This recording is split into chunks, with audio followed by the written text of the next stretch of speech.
नमस्कार, news capital express में आपका स्वागत है। मैं हूं आपकी सतंकिता। चलिए बढ़ते हैं खबर की ओर। ऑल इंडिया मुस्लिम त्योहार कमेटी ने भोपाल की मसाजिद कमेटी में हो रहे कथित भ्रष्टाचार, फर्जी गजट नोटिफिकेशन और इमाम मुअज्जिनों के साथ भेदभाव के विरोध में मंगलवार को कलेक्टर कार्यालय में जनसुनवाई के तहत ज्ञापन सौंपा। संगठन के संरक्षक शमशुल हसन ने आरोप लगाया कि मसाजिद कमेटी और कजियात संस्थान भ्रष्टाचार का अड्डा बन गए हैं, जहां अवैध नियुक्तियां, वेतन घोटाले और शासन के फंड का दुरुपयोग चरम पर है। भ्रष्टाचार और फर्जी नियुक्तियों का अड्डा बनी मसाजिद कमेटी के पदाधिकारियों ने बताया कि 1949 में भोपाल रियासत के भारत में विलय के बाद सभी धार्मिक और प्रशासनिक संस्थान भारत सरकार के अधीन आ गए थे। इसके बावजूद भोपाल कजियात आज भी पुराने रियासती ढांचे के अनुसार संचालित हो रही है। संगठन ने आरोप लगाया कि शहर काजी और मसाजिद कमेटी के जिम्मेदारों ने भर्ती प्रक्रिया को पूरी तरह से दरकिनार कर मनमाने तरीके से नियुक्तियां कीं। यहां तक कि 5वें और 7वें वेतनमान का लाभ उठाने के लिए फर्जी गजट नोटिफिकेशन तैयार किया गया, जबकि सूचना के अधिकार (आरटीआई) के तहत यह स्पष्ट हुआ कि इस संबंध में कोई विधिक अधिनियम या विधानसभा में पारित कानून अस्तित्व में नहीं है। शासन से 3.88 करोड़ का अनुदान, फिर भी इमाम मुअज्जिन बदहाल। ज्ञापन में बताया गया कि मसाजिद कमेटी को शासन से प्रतिवर्ष 3 करोड़ 88 लाख रुपए का अनुदान प्राप्त होता है। इसके अलावा निकाह व अन्य धार्मिक सेवाओं से करीब 1 करोड़ रुपए की अतिरिक्त आय होती है। इसके बावजूद मस्जिदों में सेवा दे रहे इमाम और मुअज्जिन मात्र 1,500 रुपए से 5,000 रुपए मासिक वेतन पर गुजारा करने को मजबूर है। वहीं दूसरी ओर कमेटी के कुछ गैरअधिकृत कर्मचारी 5वें और 7वें वेतनमान का लाभ उठा रहे हैं, जिनकी नियुक्तियां न तो नियमबद्ध है और न ही वैधानिक। तलाक प्रक्रिया और मर्जर एग्रीमेंट पर सवाल। संगठन ने आरोप लगाया कि वर्ष 2020 में शहर काजी ने उच्च न्यायालय में शपथ पत्र देकर कहा था कि अब कजियात में तलाक नहीं करवाए जाएंगे। इसके बावजूद अब तक लगभग 3,000 तलाक कराए जा चुके हैं। वहीं 1949 के मर्जर एग्रीमेंट में मस्जिदों के कर्मचारियों को आर्थिक और सामाजिक सुरक्षा का आश्वासन दिया गया था, परंतु आज उसकी खुली अवहेलना हो रही है। 60,000 रुपये, 50,000 रुपये मुफ्ती, नायब काजी 45,000। ये इल्ज़ाम नहीं, सत्यता है। 2,000 तलाकों का रिकॉर्ड देख लीजिए। 19 में यहाँ पर बैन लगा, 3 तलाक कानून आया। 3 तलाक के कानून पे 2,000 का रिकॉर्ड मैं आपको दे रहा हूँ। बाकी आप बहुत मौजूद शख्सियत हैं शहर की, आप भी ले सकते हैं कि 25 में कितनी तलाक हुई है। सारा रिकॉर्ड मेरे पास मौजूद है, जिसको देखना हो बिल्कुल देने को तैयार हूँ। कि ऐसे लोगों को जो माफ़ीनामा लिख कर देकर आए हैं, उसके बाद 2,000 तलाक हो जाती है, तो मैं हाई कोर्ट में इसमें कंटेम्प्ट में ले जा रहा हूँ इनको। और इंशाल्लाह ये कजियात जिस तरह से चल रही है, मैं मांग करूँगा मध्य प्रदेश के मुख्यमंत्री से कि यहाँ पर एक कमेटी बनाकर बिठाई जाए, जिससे कि ये तलाक़ें हो रहे हैं और पैसों का जो बंदरबाट हो रहा है, शासन की 3 करोड़ 85 लाख रुपए ऐड आ रही है। वो तलाक और निकाह के जो 1.25 करोड़ रुपए आ रहे हैं, वो 5 करोड़ के आसपास पहुँच जाते हैं। वो पैसा कहाँ जाता है? जब इमाम मुअज्जिनों की तनख्वाह 2,000 2,500 दी जाती है, 1,800 दी जाती है, तो बाकी पैसों का बंदरबाट कौन कर रहा है? ये पूरा सवाल है।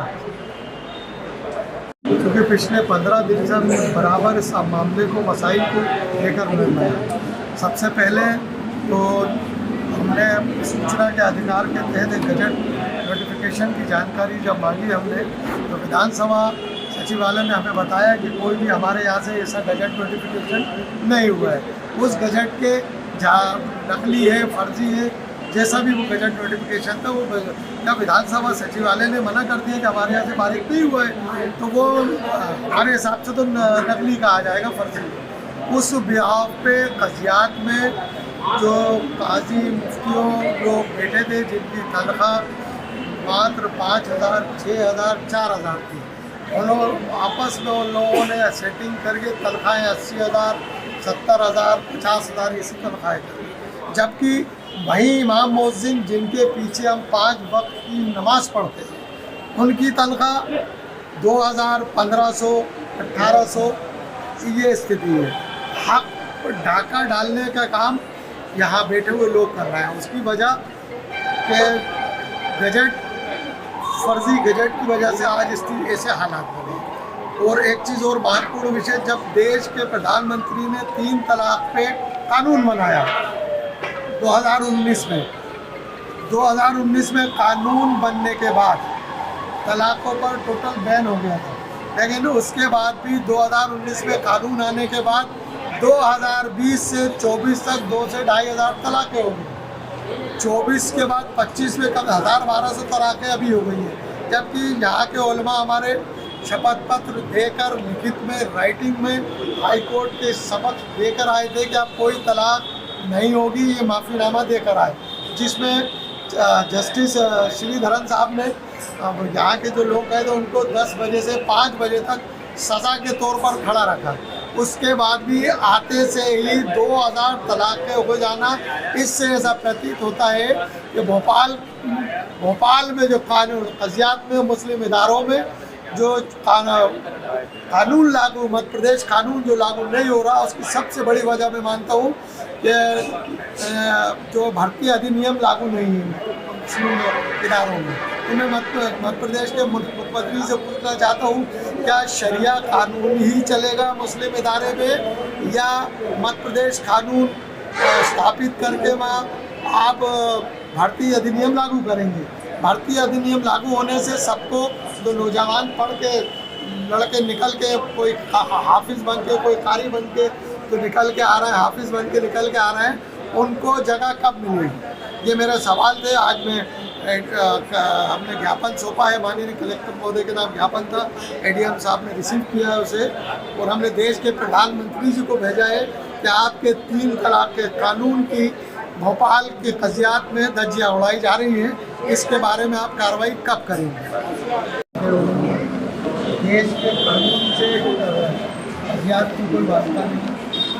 बजट नोटिफिकेशन इसमें लगा, देखिए आप, सूचना के अधिकार के तहत हमने सचिवालय विधानसभा से लिया बजट को, उन्होंने कहा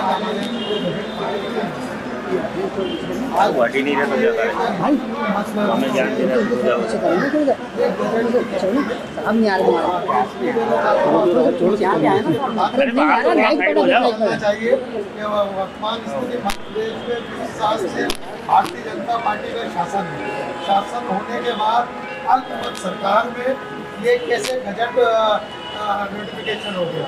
जब हमने सचिवालय से इसकी जानकारी मांगी तो सचिवालय ने हमें लिख के दिया कि हमारे यहाँ से कोई गजट इस प्रकार का पारित नहीं है, गजट यहाँ मौजूद है। कैसे हो गया? अल्पमत सरकार और विधानसभा में रिकॉर्ड नहीं होना, ये गंभीर विषय है। ये इशारा करता है कि कहीं ना कहीं कोई अल्पमत सरकार में, कांग्रेस की जाती सरकार में कुछ ना कुछ गड़बड़ की, जिसकी जांच की जाना नितांत आवश्यक है। और हम चाहते हैं कि इस पर अविलंब कार्रवाई कर, चाहे वो कितना भी बड़ा रसूखदार आदमी हो, चाहे कमलनाथ हो या कांग्रेस की हुकूमत में जो मंत्री रहे वो हो, या विधानसभा का कोई भी अधिकारी कर्मचारी हो, तत्काल उस जांच कराकर, क्योंकि गंभीर विषय विधानसभा से हम लोगों के लिए तमाम तरह के बजट भी पेश होते हैं, तमाम तरह का कानून बनता है। आज स्थिति ये है कि अगर ये नकली बजट नोटिफिकेशन होंगे तो फिर हम लोग कहाँ जाएंगे? सीएम साहब जाते हैं।